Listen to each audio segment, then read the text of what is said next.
My name's Paul, this is Steph. Can you see Steph as well? Steph. We've come from Bristol today to London.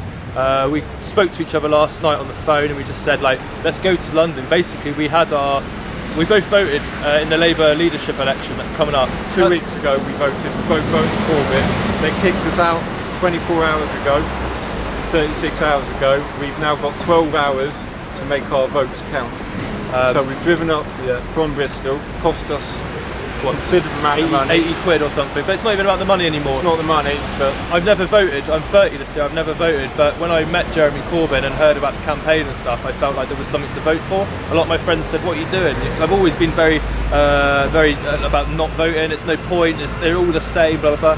But I thought I'll give it a go, give it a whirl, and this is what's happened. So I went through all their hoops to jump through, to do their, to sign into electoral register, to I'm now on the electoral roll. I've been avoiding being on the electoral roll, and now I've got 3 visits from the bailiff since I signed up, and a load of it's completely undemocratic, isn't it? A load of Yvette Cooper supporters all added themselves onto my Facebook page surreptitiously. I let them in, but they weren't, you know, and then they basically spied on me. It's all very 1984, and that's the thing that gets me, is that it's not even about anti-democratic, it's anti-socialist. They're authoritarian capitalists in what is meant to be a democratic socialist party, and they're kicking all the socialists out, and they've got no respect. They've clearly got no respect for democracy or socialism or socialists. All people, mate. Do you know what I mean? I'm entitled to have my say, and that in their little game of this is our democracy, this is how you have a say. I've just been told I can't have a say. No voice. No voice. We've been silenced. What are we supposed to do? And they talk about like China being this really, like, you know, secretive country, and it's happening right here, right in our country, to our children, to our people, to our homeless. I've just met a guy up the road who's got special needs. He's been sleeping on the streets for the last 12 months. Do you know what I mean? And it's absolutely outrageous that this is happening in our country in 2015.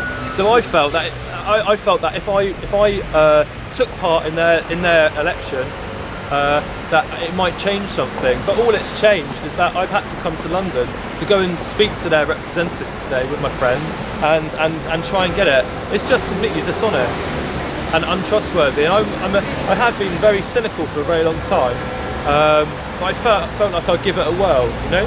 And this is what's happened basically, is that they sent me an email saying that I don't agree, that I didn't match their values and ethics of the Labour Party. The idea that Tony Blair's got more ethics than us two is a fucking joke.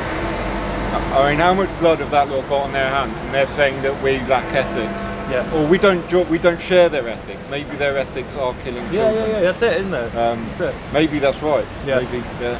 Okay. I mean, we all grew up thinking we were the good guys. Now I've educated myself. I think actually not only are we the bad guys of this, the UK, the UK government, but we're like the worst there's ever been. Truth's rising though, man. Truth's rising. They can feel it. People are starting to question what the reality is. Listen, on the brighter side, it makes me laugh that the Labour Party let a tiny bit of democracy in there. And once it's too much, it bit, didn't it? Yeah. Can't have that.